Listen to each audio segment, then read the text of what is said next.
There was once a man so notorious, even hell refused to take him. They say his name was Jack, but everyone called him Stingy Jack. Stingy? Like he never tipped anyone? Something like that. He was clever, mischievous, always finding a way to get what he wanted without paying a price. But cleverness, Mimi, is like a double-edged lantern. It can light your path or burn your hands. Ooh, sounds like trouble's coming already. One night, Jack invited the devil himself for a drink. He said, "Come on, one drink won't hurt." The devil agreed, perhaps curious, perhaps amused. Wait, he just asked the devil for a drink? Like, hey dude, grab a pint? Exactly like that. They drank, laughed, and when it came time to pay, Jack said, "Ah, but I have no coins. Why don't you turn into one?" And the devil did.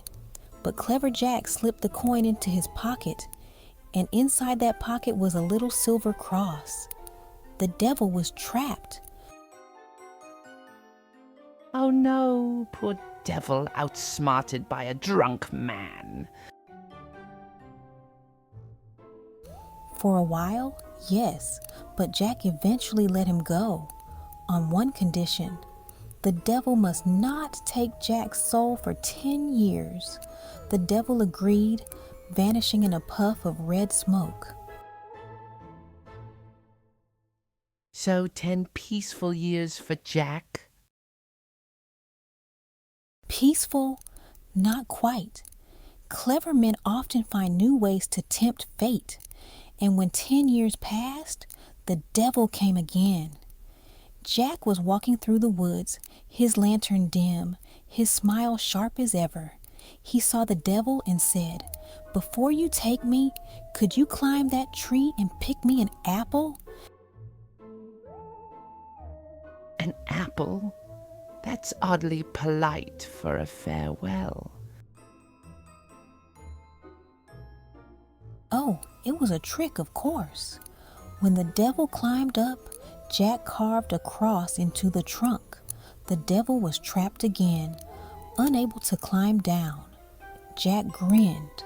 "Promise me you'll never take my soul," he said, and once more the devil agreed.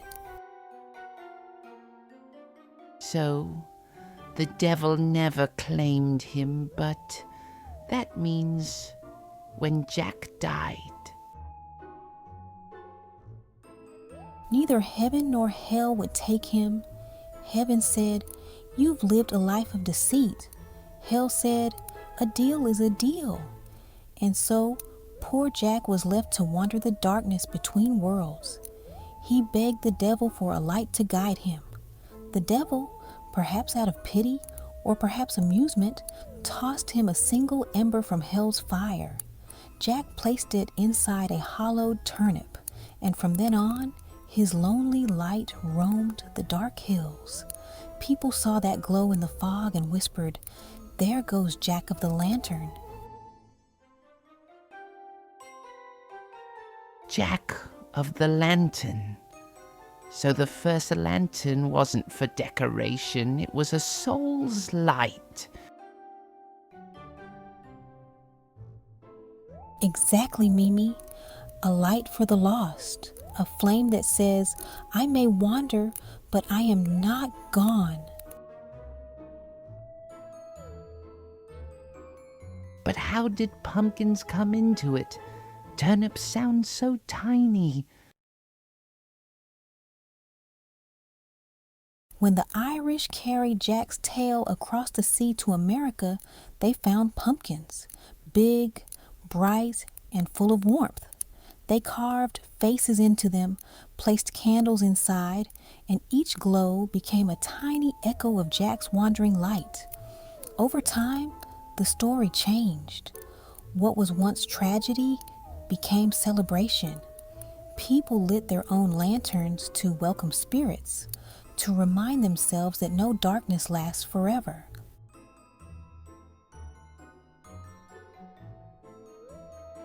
It's like every pumpkin on Halloween is a promise to the night. We remember you.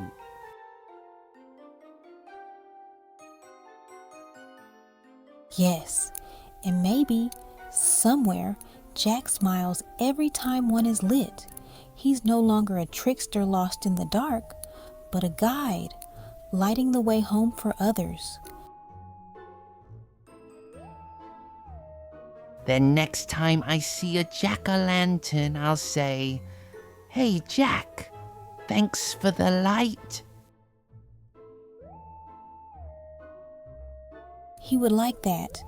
Maybe you'll even hear him chuckle in the wind. Don't scare me, Boo-Boo.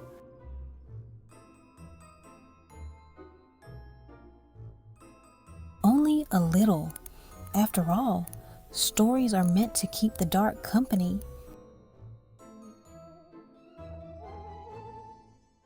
This one felt different, though. Less scary, more kind. Because even in ghost stories, Mimi, light is never far away. It flickers, it trembles, but it stays. And tonight, we remember Jack, not for his tricks, but for the light he left behind.